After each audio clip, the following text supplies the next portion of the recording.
दोस्तों, मेरा नाम मोहम्मद राहिल और आप देख रहे हैं द सिक्का डे। आज हम बात करेंगे गाज़ा की। 12 वर्ष यह बच्चा गाज़ा में मौजूद 2500 बच्चों में से एक है जिन्हें तत्काल निकालने जाने की आवश्यकता है, लेकिन मानवीय एजेंसियों का कहना है इजरायली अधिकारियों द्वारा बहुत कम बच्चों को जाने की अनुमति दी जा रही है। 8 जून की सुबह अहमद दामू को फ़ोन आया कि उनके घर पर मध्य गाज़ा के नुसरत शरणार्थी शिविर में एक छोटी सी कंक्रीट की इमारत पर IDF रॉकेट से हमला हुआ है।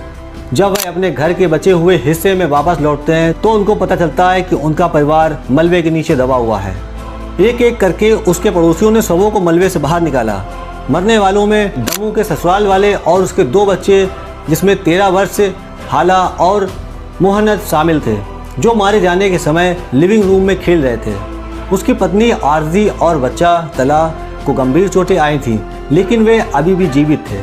उनकी आखिरी संतान 12 वर्ष माजूना का पता नहीं लग पाया था। जब दामू ने आखिरकार उसे ढूंढा तो वह लगभग बेहोश सा हो गया था। देखकर वह याद करते हैं उसका चेहरा फट गया था और उसका जबड़ा सचमुच लटक गया था। मेरी खूबसूरत छोटी बच्ची बिल्कुल पहचानने में नहीं आ रही थी। अल-अक्सा अस्पताल में डॉक्टरों ने अपने पास उपलब्ध सीमित संसाधनों का उपयोग करके माजूना के चेहरे को फिर से जोड़ दिया। गाज़ा में स्वयंसेवक के रूप में काम कर रहे ब्रिटिश डॉक्टर मोहम्मद तारिक ने अपने वार्ड राउंड के दौरान उसे देखा तो वह कहते हैं यह मेरे द्वारा देखे गए सबसे चौंकाने वाले मामलों में से एक था। उसका आधा गाल गायब था, उसकी हड्डियां बाहर निकली हुई थी। डॉक्टरों ने अपनी तरफ से पूरी कोशिश की, लेकिन उसे जिस तरह का इलाज चाहिए वो गाज़ा में मौजूद नहीं है।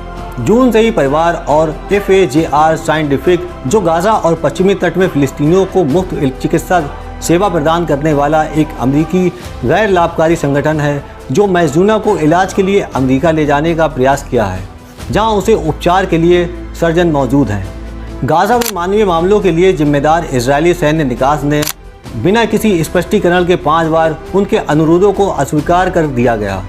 अब 5 महीने बाद उसकी स्थिति और भी खराब होती जा रही है। उसकी गर्दन में अभी भी छर्रे लगे हुए हैं और जब भी वह हिलती है तो उसके गर्दन में दर्द होता है। वह ना तो खा सकती है और ना ही बोल सकती है। उसके चेहरे को फिर से बनाने के लिए सर्जनों द्वारा इस्तेमाल किया गया प्लेटिनियम टूट रहा है और उसके जबड़े को बांधने के लिए सिर्फ एक ही पट्टी बची है। डॉक्टरों का कहना है कि उसके घाव अब सक्रिय हो चुके हैं और इसके फैलने से रोकने के लिए वे कुछ नहीं कर सकते। अगर उसे तुरंत सर्जरी की अनुमति नहीं दी गई तो उसकी मौत हो सकती है। दामू कहते हैं, मैं हर दिन अपनी खूबसूरत बेटी को देखता हूँ जो अब खुद को आईने में देखना भी बर्दाश्त नहीं कर सकती। किसी भी माता पिता के लिए सबसे कठिन बात यह होती है कि वह अपने बच्चे को तकलीफ में देखते हैं और उसके लिए कुछ भी नहीं कर पाते हैं। मैं पहले ही अपने 2 बच्चों को खो चुका हूँ, एक और को खोना हमें पूरी तरह से तबाह कर देगा। माजूना गाज़ा में अनुमानित 2500 बच्चों में से एक है, जिसके बारे में यूनिसेफ का कहना है कि उन्हें तत्काल चिकित्सा की आवश्यकता है।